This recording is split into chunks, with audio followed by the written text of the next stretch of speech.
Long before a village formed here, the land presented a very different kind of problem. There were no hills for defense, no narrow crossings to control, no coastline to protect. Instead, the ground lay open and fertile, shaped by water that moved slowly and spread widely. For centuries, this river system supported some of the most productive farmland in the north of Ireland. The soil held moisture well. Fields could be worked season after season without exhaustion. Where land rewards repetition rather than speed, ambition changes shape. Growth becomes unnecessary, staying becomes the advantage. Unlike places shaped by movement or trade, this landscape rewarded steadiness. The solution was simple: stay, work, and return again. Over time, that choice shaped everything. Only later did this place become known as Aghadowey. Aghadowey lies in County Londonderry, south of Coleraine, set within low farmland shaped by long use rather than design.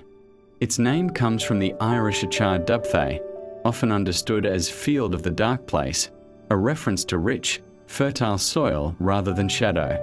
From the beginning, the land here mattered more than position.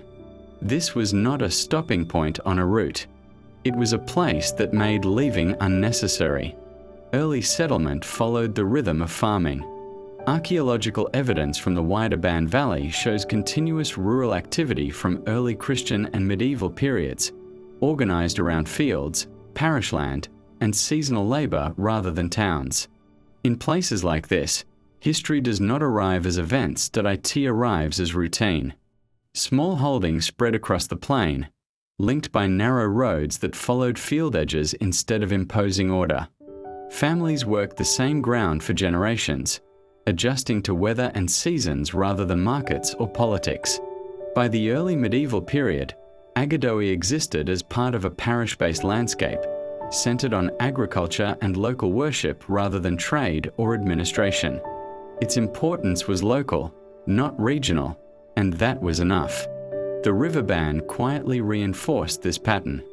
For centuries, it acted as both boundary and resource, providing water, drainage, and access without demanding heavy construction. Downstream, the river would later power mills and support industry near Coleraine and the coast. Here, it did something simpler. It allowed life to continue without disruption. Walking through the area today, the result of these choices is still visible. The village remains modest in scale. Buildings are spread rather than concentrated. Roads curve gently, shaped by habit and field lines rather than planning. Nothing here tries to draw attention, because nothing ever needed to. Local churches and schools became gathering places not through prominence, but proximity.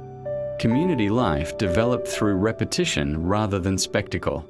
Memory is carried through land use, family connection, and work done again and again.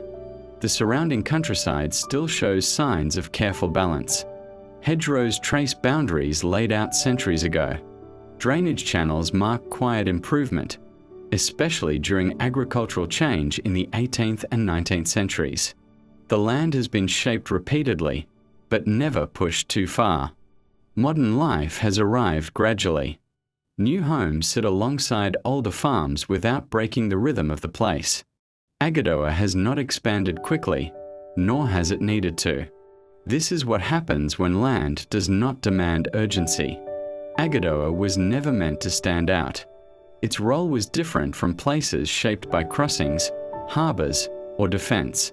It existed to hold people in place, to reward patience, continuity, and work repeated over time. That, my friend, is the British way.